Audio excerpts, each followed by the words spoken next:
Hello, everyone. This is Fabian, the product manager for GitLab Geo, and I am going to talk you through what's coming next in 12.9 and update you a little bit on what happened in 12.8.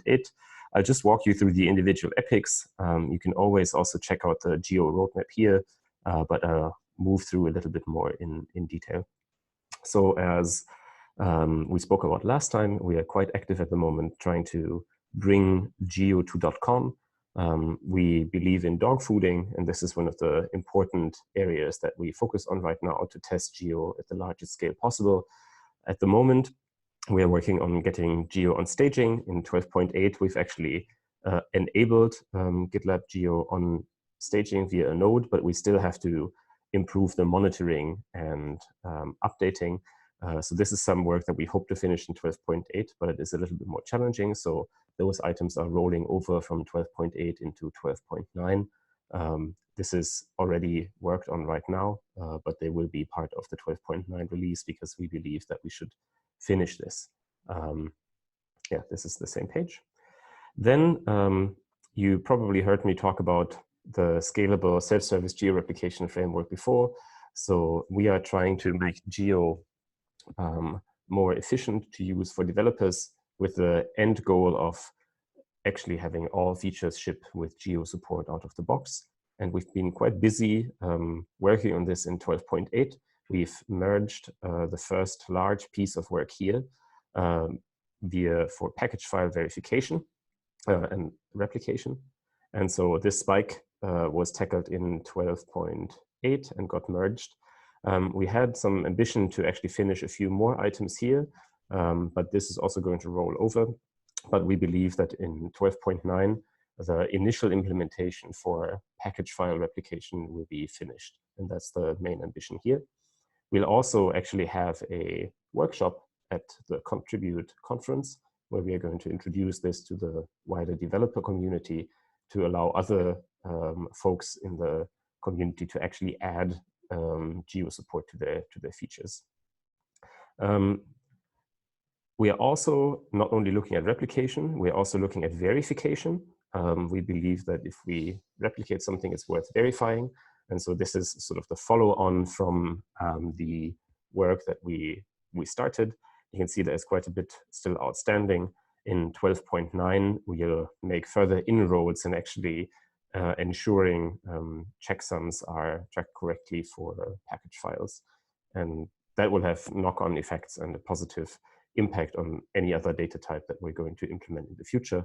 We are already working on this right now, but this may also slip. So yeah, we'll double down on that in 12.9 and we'll deliver more iterations on this. The last piece here for the self-service framework, and you can already see this is a bit of a theme for 12.9, is to implement an API to actually surface this information in the front end. So this is something that we are quite keen on. We have already some capabilities at the moment with the Geo administrator interface, but we are going to actually create GraphQL APIs to surface this information to systems administrators, and that's also scheduled for 12.9. That's concluding the section for the Geo self-service framework. We are also working on improvements on disaster recovery, and so for 12.9, we are going to actually now, after concluding our POC for pausing database replication, we are going to create a first MVC to allow for pausing and resuming of replication to secondary nodes, which is important for various disaster recovery use cases. And the first thing here is we're going to create a command line tool that allows pausing and resuming of all replication for a secondary node. And that's something we're going to do in 12.9. For the maintenance mode or read-only mode, we're going to do a little bit more discovery work and validation of initial designs. So given that we're already doing quite a bit of implementation work in 12.9, we are not going to start implementing this, but that will be in a further release, maybe 12.10. But this is certainly still on the menu. Yeah, I spoke about this. Another big change coming for GitLab 13 is actually upgrading to Postgres 11. And we are already starting to test if there are any problems with Geo on the new Postgres version. We wanted to do this in 12.8, but this is still ongoing.